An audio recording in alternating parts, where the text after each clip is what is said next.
Hello students, हम आप सबका स्वागत करते हैं अपने चैनल पे द गोल पे। हम आज आपके सामने एक चैप्टर रखने जा रहे हैं जो कि यह रियल नंबर से रिलेटेड है। रियल यानी कि वास्तविक संख्या, उसका एक छोटा सा चैप्टर है बेस एंड एक्सपोनेंट। बेस का हिंदी होता है आधार, राइट, एंड एक्सपोनेंट यानी कि घातांक।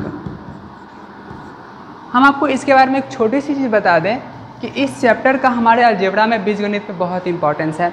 कैसे? क्योंकि वहाँ पर हम बेस एक्सपोनेंट की ही चर्चा हमेशा करते हैं। जैसे अगर मुझे लिखना हो एक्स स्क्वायर, अगर इसको समझना हो कि इसका मीनिंग क्या होता है तो आप क्या लिखेंगे, इसको x इंटू एक्स लिखेंगे।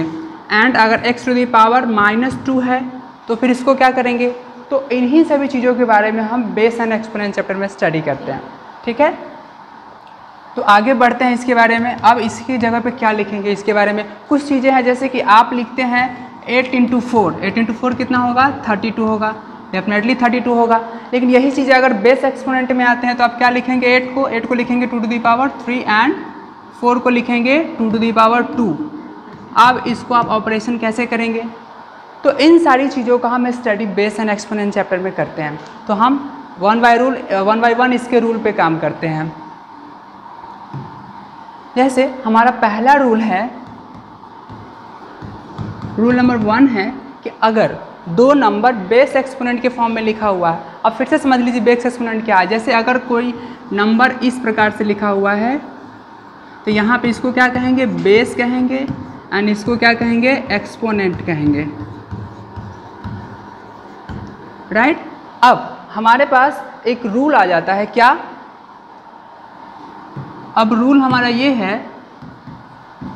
रूल 1 में ये है कि अगर इस तरह के फॉर्मेट का रहा है x to the power m into x to the power n, अगर दो नंबर बेस एक्सपोनेंट के फॉर्म में हो यानी कि प्रोडक्ट के फॉर्म में भी हो और उसको ऑपरेशन करना हो, अगर बेस सेम हो तो क्या करते हैं हम, बेस एक ही लेते हैं और दोनों के पावर को हम ऐड कर देते हैं, that is m plus n। अगर इसके एग्जाम्पल आप ले, जैसे कि पीछे भी हमने लिखा था x to the power 2 into अगर x टू दी पावर 3 करें तो यहाँ पर क्या है, बेस सेम है इसलिए पावर इसमें एडिशन हो जाएगा, that is x to the power 2 plus 3 and x to the power 5।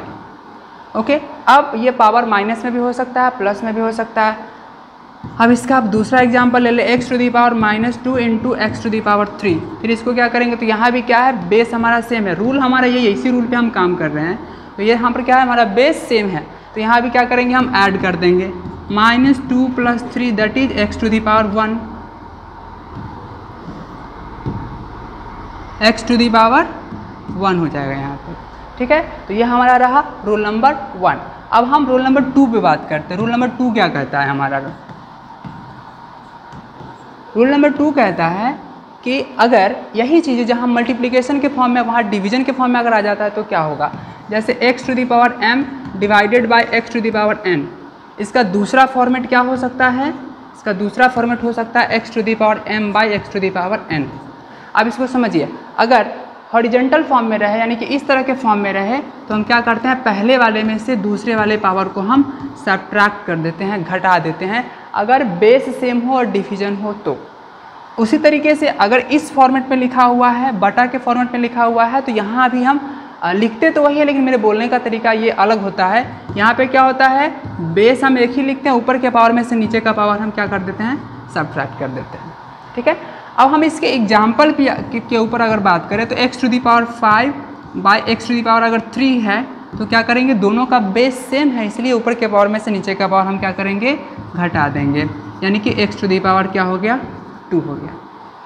ठीक है, इन्हीं सारी नियमों को अगर हम लागू करना चाहें नंबर के केस में, जैसे 8 इंटू 4 के बारे में जैसे कि हम जानते हैं कि 32 होता है, इसी को अगर हम समझना चाहें तो 8 को क्या लिख सकते हैं, 8 को लिख सकते हैं 2 टू दी पावर 3 एंड 4 को क्या लिख सकते हैं, लिख सकते हैं 2 टू दी पावर 2।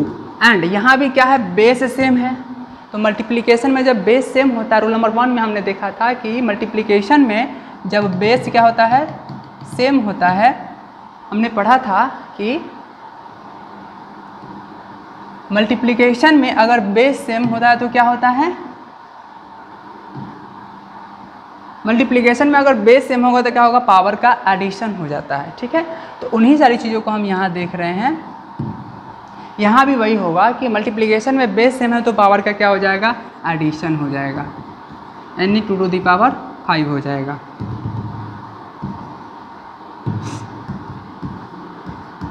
अगर आप इसको सोल्व करेंगे तो क्या होगा, यही आएगा। 2 टू दी पावर 5 को अगर सोल्व करें, जैसे 2 टू दी पावर 5 है तो क्या लिखेंगे आप, 2 into 2 into 2 into 2 into 2, that is 2 to जा 4, 2 जा 8, 2 जा 16, 2 जा 32। यानी कि आप जो सिंपली मल्टीप्लिकेशन करते थे बेस एक्सपोनेंट चैप्टर में, हम उस तरीके से नए तरीके से इसमें हम काम करते हैं।